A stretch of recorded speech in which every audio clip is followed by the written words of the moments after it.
Hi, I'm Aileen. Welcome back to my channel. This is Homeschool with the Clarks. Today I want to share with you how I plan for a new school year. It is May and I have been thinking about the new school year. We're wrapping up our current school year and making plans for next year. I know you guys are all making plans for next year. So I thought I would share with you my process and how I go about it. If you're new here, I am wrapping up my 5th year of homeschooling. My kids are currently in 7th, 5th, 2nd, and preschool. The first thing I do when I'm planning for a new school year is I assess how the school year went, what worked. And I'm not just talking about curriculum. I'm talking about schedule. I'm talking about our flow for the day and our process for doing things. Is that still working for us? For years, we have done kind of the same rhythm. We start with morning time in our living room. We cuddle up on the couch. Everyone gets an activity. We do our Bible and our read aloud and maybe watch some videos. And then from there, we would move to history or science. And then after that, everyone splits up and does their independent work. Now, over the years, I have tried to change this because my kids are freshest in the morning. So maybe it would be better for them to do their independent work first. Maybe it would be better to get math done first. And so every year I think about that and I think, do we need to change this? Is it still working? Is the family style subject still working?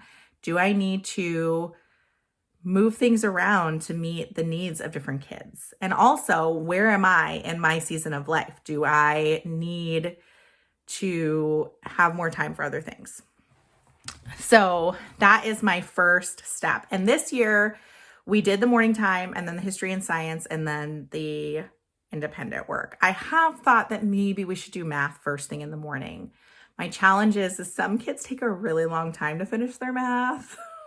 And then I'm freshest in the morning. I am 100% a morning person. And by the afternoon, I'm really tired. And so I'm less likely to do the history or the science. I'm more likely to put it off and skip it for the day if we don't do it first thing in the morning. But I will make my kids do their math and English because of course they need to do their math and English. So I'm thinking about that and thinking about where we are and trying to be realistic with myself on how we need to proceed. That's my first thing, is I just assess the rhythm. The next thing that I assess is the curriculum. What is working for us and what is not working for us. And by the time this video is posted, I will have posted my video about what's working and what's not working. So I'll make sure that I put that up above. And so watch that one, but I have to assess what's working and what's not working. And that changes every single year. I am not one that's just going to pick a curriculum and go, okay, now we're going to order the next one. Now we're going to order the next one. My kids all have different needs. They have different learning needs. I have different needs throughout the years. Like this next year, we're adding in officially, I mean, technically I did some preschool with my kid last year, but she is going to be enrolled in our homeschool charter school for TK. She's in it. So that gives me, will have some accountability to make sure that I'm doing some school with her. And so maybe I need to move my older kids onto stuff that's more independent, that's less teacher intensive, because I need to give her some attention. The other thing is different levels of math I feel like are more intense than others. Like this year, 5th grade math has been a doozy, and I feel like 5th grade math is always a doozy. Next year, I'll have a kid in 3rd grade math and learning all their multiplication facts. That's probably going to be a doozy. So I have to think about that too and take that into consideration, that I'm going to probably need to give more attention and time to that child in that subject. After that, then I can kind of make a list. Okay, what am I going to keep and what am I going to not keep and what am I not sure about? Do I need to do some more research? At that point, I like to reference a few reference books that I have on hand. I've borrowed them from the library over the years, and then I finally have purchased all of them, and I have all of them. So the first one is The Well-Trained Mind, A Guide to Classical Education. Now, I would say I'm more of an eclectic educator versus classical, but I do lean that way in a lot of things. And this has been very, very helpful. And so I like to read through the sections that apply to my kids' grades they're gonna be in, and then just make notes and highlight the things that I would like to maybe focus on. And it just gives me a good way to think, okay, these are the things we need to accomplish next year. Now with this book, I also like to reference Home Learning Year by Year. Now I feel like this one, because it is classical focused, it's more like, and then they should be working on outlining and more written narration, this many narrations per week by this age group or grade level. So this one is more like, it's not very cut and dry, but it gives me a good idea on on goals to have, especially for like writing and reading and history. This one is more like, this grade should learn this, and this grade should learn this, and this grade should learn this. Now, do I follow this to a T? Absolutely not. But it does help me to remember or keep in mind things that may not have been on my radar that maybe I should be covering with my kids. So I really like referencing this one too. And sometimes I'll even, if it's like I'm in that February slump, which we all feel, right, in homeschool, where it's like we're done.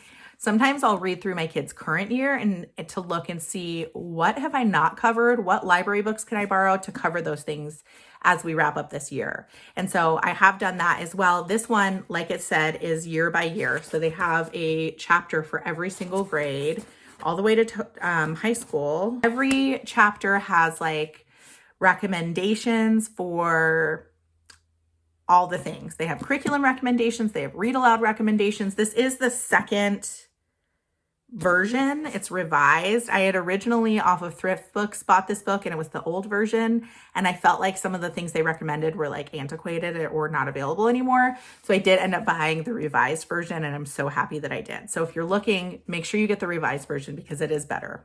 The third reference book that I use when I'm planning out my next school year, and this is the last one, is The Read Aloud Family by Sarah Mackenzie. She runs the Read Aloud Revival, which I've talked about. We used her Christmas school, but she has really good book lists. She has an awesome podcast. Those are all free. And then you should definitely read her book. She also wrote a book called Teaching from Rest, which is wonderful as well. But what I like to do with this is to come up with books that I want to read for my kids next year. So I mentioned I'm bringing my TKer in next year. And so I'm really referencing this book for her. Let's see if I have the page folded. Yep. So she has different sections for different grades. So this one is The World Expands. Oh no, just kidding. That's not for her. That's for my older kids. There we go. The Age of Wonder, ages 4 to 7.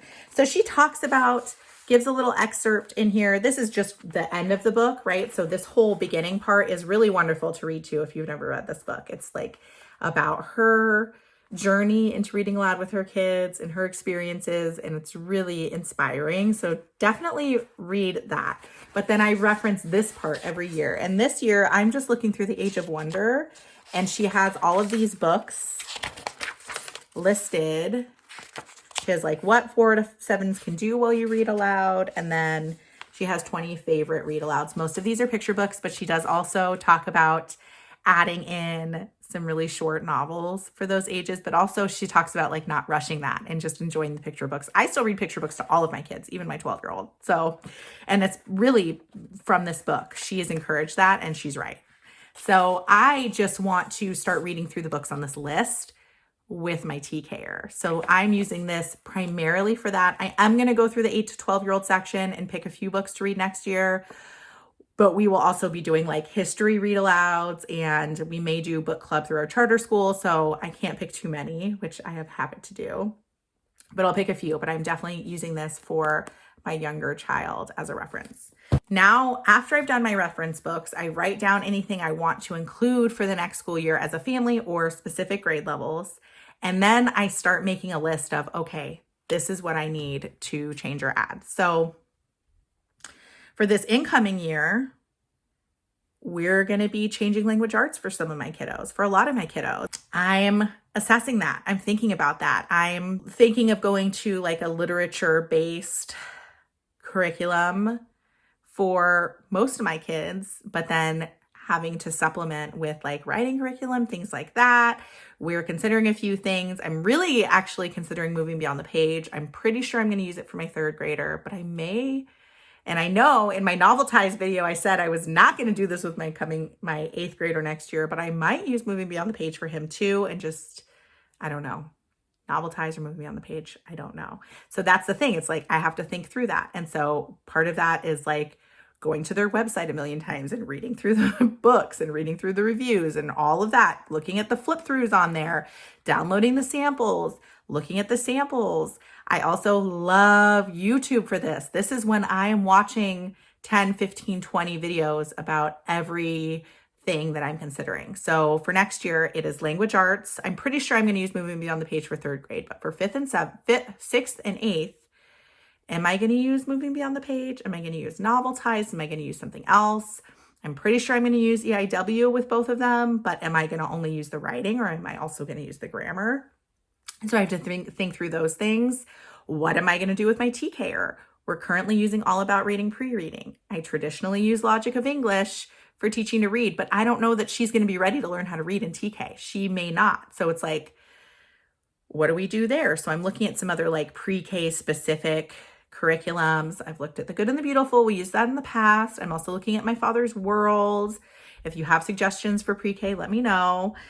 So I'm trying to figure that out. And then I'm also thinking about math for my sixth grader because we are going to have to change math. And so I'm considering Saxon with Nicole the Math Lady or maybe something else. I just need short videos and it broken down really well for her. So then I watch all the videos. Like I spend so much time on YouTube at this time of year. It is ridiculous. And then I make up my mind and decide what we're going to be using. And I change my mind about 10 times. I'm exaggerating, probably 3 times. I probably changed my mind 3 times, like through the summer. So I'm really trying to just like make a decision and stick with it, but we shall see.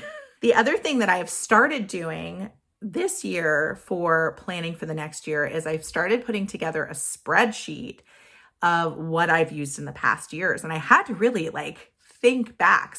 I like divided it up like preschool or pre-K, TK, kindergarten, first grade, second grade on down.